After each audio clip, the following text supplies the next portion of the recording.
Welcome back to Liz and Sandro's Marketing Podcast. We're the podcast that talks all things digital marketing, including search engines, email marketing, reputation management, web design, and so much more. Today, Liz is going to give us an introduction to WordPress's new project, Gutenberg.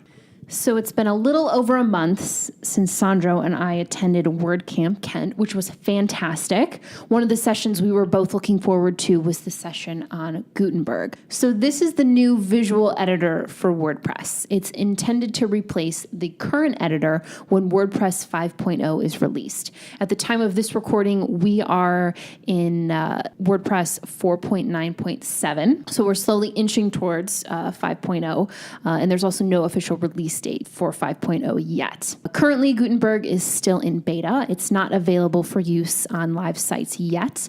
It's a plugin that you can download and play around with and give feedback to WordPress. They are really asking for a lot of feedback with this until they officially roll it out. But eventually, it will be the default editor for everyone.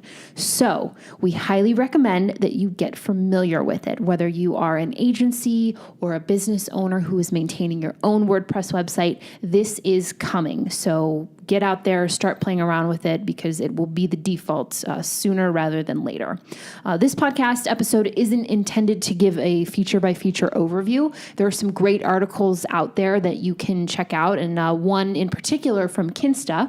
We'll link to that in the show notes and in the blog article. I just want to touch on a couple features quickly from a very high level. This is, again, it's going to be the new standard editor that you will be using to create pages, posts. Right out the gate, it's looking like it's performing really nice on mobile. As a visual editor, it contains different blocks that allow you to rearrange and customize your content in a very visual nature, which is awesome. There's also some new formatting and layout options that in the past required maybe a third-party plugin or some special coding. So there's some really cool things with Gutenberg that, again, we're going to continue to monitor as they are rolled out by WordPress. So as Sandro and I were in the session, there was a fellow audience member, and I wish I had caught his name because I love to give credit where credit is due, but he said something that I thought was very insightful. When WordPress first came out, it was intended, or not intended, but it was a really easy way for anyone to start publishing content, to start a blog and be a blogger and again, get their content out there. And then suddenly it became, oh, look at all this cool stuff that we can do. And, design wise. And there was some bloggers that made their site look really cool. And people were like, oh, I want that. But that's doing that is not easy. It's not something that you can just open up and start designing. It's almost become where WordPress, having a really cool WordPress site is not quite as attainable as maybe it once was, or maybe WordPress intended it to be. So his comment was having a visual builder that's simple, that everybody can use, is kind of a step back in that direction. And I thought that was really good insight.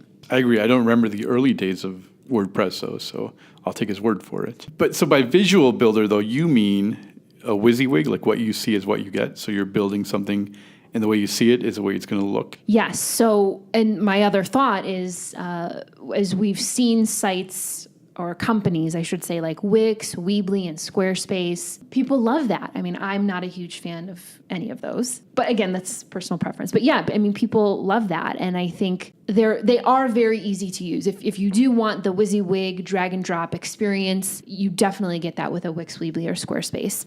Not so much with WordPress right out of the box. But now with Gutenberg? That's what we're moving towards. Yes. So yeah, there's some really cool things that we're seeing.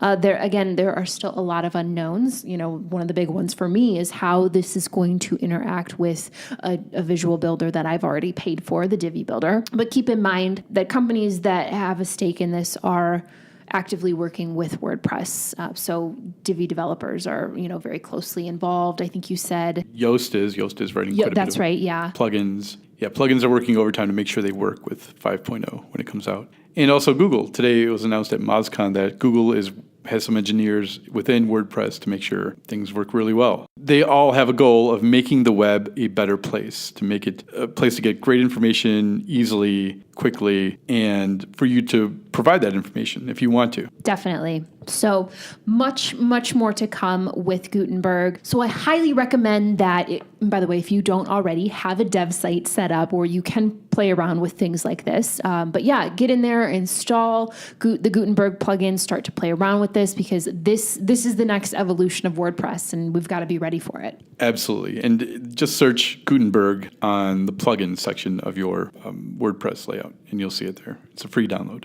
Anyways, thank you so much for this, Liz, this overview of Gutenberg. I know a lot of people don't know what Gutenberg is or didn't know that it's coming, and it may be out by September, I believe, maybe even October. So we all need to be ready for it. So thank you for that information, Liz, and thank you for joining us. If you like what you hear, we'd love a review. You can give us a nice one over there at iTunes.